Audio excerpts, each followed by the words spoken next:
നമ്മൾ ഈ കോൺക്രീറ്റിൻ്റെ stair case ഒക്കെ നിർമ്മിക്കുമ്പം ഒറ്റ ഫ്ലൈറ്റിൽ മാക്സിമം എത്ര സ്റ്റെപ്പ് വരെ കെട്ടാൻ പറ്റുമെന്ന് ചോദിക്കുന്ന ചോദ്യമാണ്. അപ്പോൾ ഒറ്റ ഫ്ലൈറ്റിൽ നമുക്ക് 15 സ്റ്റെപ്പ് വരെയാണ് സാധാരണഗതിയിൽ കെട്ടാറുള്ളത്. 15 മുതൽ മാക്സിമം ഒരു 18 സ്റ്റെപ്പ് വരെ കെട്ടാം.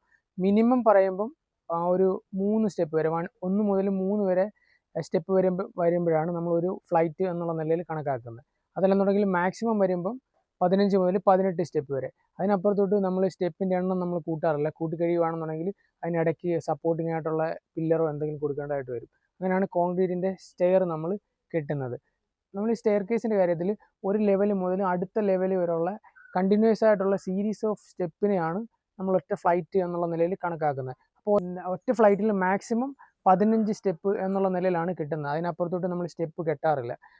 പിന്നീടുള്ളൊരു കാര്യം, സ്റ്റെയർ കേസിൻ്റെ കാര്യത്തിൽ ബാക്കി നമ്മൾ RCC സ്ട്രക്ചറിൻ്റെ എല്ലാ കാര്യത്തിലും നമ്മൾ ഷോർട്ടർ സ്പാനിലാണ് മെയിൻ റീഇൻഫോഴ്സ്മെൻ്റ് എല്ലാം കൊടുക്കുന്നത്. പക്ഷേ സ്റ്റെയർ കേസിൻ്റെ കാര്യം വരുമ്പോൾ നമ്മൾ അതിൽ നമ്മുടെ മെയിൻ ബാർ എല്ലാം വരുന്നത് ലോങ്ങർ സ്പാനിലാണ് വരുന്നത്. കാര്യം സ്റ്റെയർ കേസിൻ്റെ മെയിൻ ബാർ വരുന്നത് നമ്മുടെ ഈ ഒരൊറ്റ ഡയറക്ഷനിലായിരിക്കും മെയിൻ ബാർ വരുന്നത്. അപ്പോൾ ലോങ്ങർ സ്പാനിലാണ് അതിൻ്റെ മെയിൻ ബാർ വരുന്നത്. ഷോർട്ടർ സ്പാനിൽ അതിൻ്റെ ഡിസ്ട്രിബ്യൂഷൻ ബാറാണ് വരുന്നത്. സാധാരണഗതിയിൽ അത് തിരിച്ചാണ് നമ്മൾ റീഇൻഫോഴ്സ്മെൻറ്റിൻ്റെ കാര്യത്തിൽ വരുന്നത്. പക്ഷേ സ്റ്റെയറിൻ്റെ കാര്യത്തിൽ വരുമ്പം അത് മാറി വരും.